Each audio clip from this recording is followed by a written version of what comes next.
نن به مونږ وایو سبق نمبر 15 شد. تیاری؟ دې شد په سبق کې په دې تختې کې یو څو خبرې کوو اهم. اوله خبره دا ده چې شد لغوي معنا یعنی څه شي ته ویل کېږي. ډېرې معنی علماو لیکلي قراو لیکلي دي په معنا د قوت سر راځي مضبوطۍ سر راځي. شد دا لفظ نه دی لفظ شدو دا یې دا شین دال زبر شد دا هسې ټیک شو دي.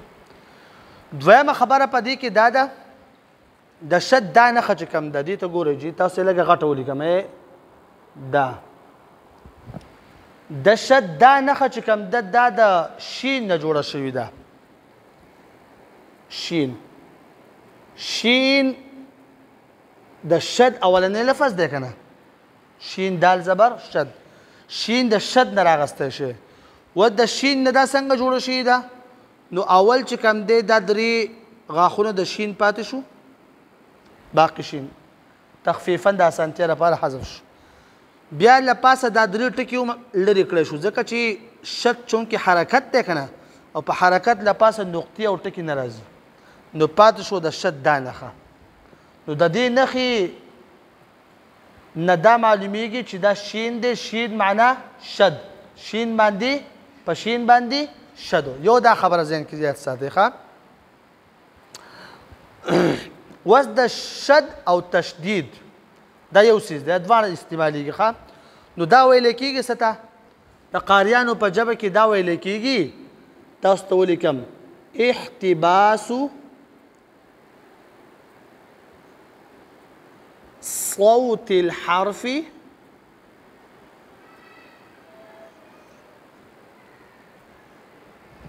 ثم انطلاقه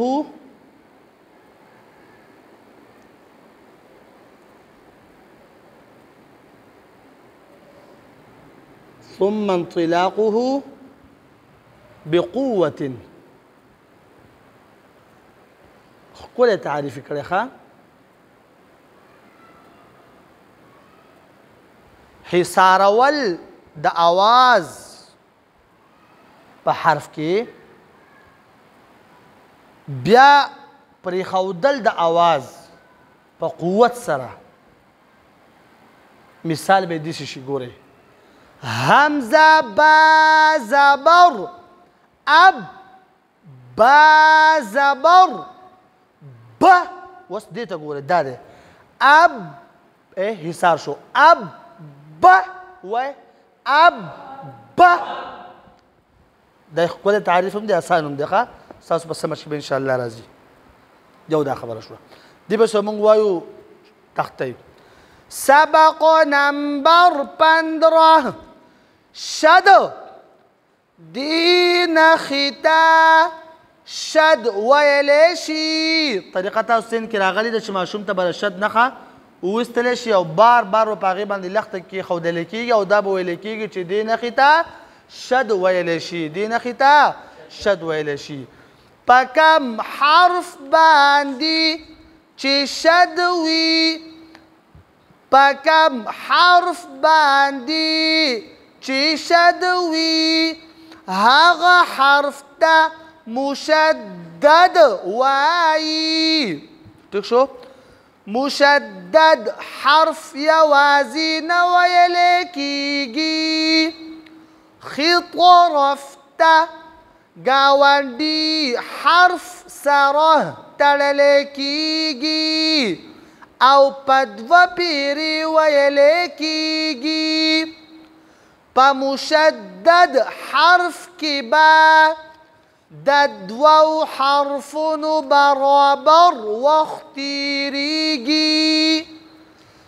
همزه با زبر اب با زبر ب د دې جوړ دی او اب د دې روان دی. بیا چې کله دا تختې ماشوم ته یاده شوه نو د دې کې به فورا مونږ د وړو سره په دې طریقه اجرا وکړو چې په تختې باندې ماشوم پوه شي ښه. ټیک شو. هغه به دی په بورډ باندې به نښه وباسو. دې نښې ته څه نوم وایي هغه به چې دې نښې ته شد ویلی شي. دویم تپوس په کم حرف باندې چې شد وي هغه حرف ته څه وایي هغه به وایي چې په کم حرف باندې چې شد وي هغه حرف ته مشدد وایي مشدد حرف څنګه ویلی کېږي مشدد حرف وایي یوازې نه ویلی کېږي ټیک شو او په دوه پیرې ویلی کېږي په دې یو ماشوم انشاءالله بیا پوه کوو چې په دوه پیرې څنګه نو هغه په دې طریقه باندې چې انشاءالله اوس به راشي اب با داسې دوه پیرې ټیک شو په مشدد حرف کې بعد د دوو حرفونو برابر وخت تېرېږي ځکه چې دا یو په اصل کې دوه حروفو تاسو به ولیکئ حمزه یو جیم په هغې به سکون وکړئ بل جیم به ولیکئ په هغې به زبر وکړئ تاسو ووایئ اجا نو دې شو که نه شو دوه حروف شو که نه شو ټیک شو جي لیکلی کېږي یو لیکن په اصل کې څو حروف دي دوه حروف دي اجا د دې وجې نه په مشدد حرف کې به د دوو حرفونو برابرو وخت تېرېږي بیا د دې جوړ روان او د سکون جوړ روان یو بل ته نږدې دي په دې کې ماشومان ډېر غلطېږي مونږ خو پړاو که نه په دې کې ماشومان غلطېږي دا بار بار په ماشوم باندې بیا ویل پکار دي حمزه با زبر اب با زبر با د دې جوړ دی او اب د دې روان دی ټیک شو جي دا شو تختی په دې کې بیا مونږ او تاسو چې کله ماشوم ته دا سبق حل کوو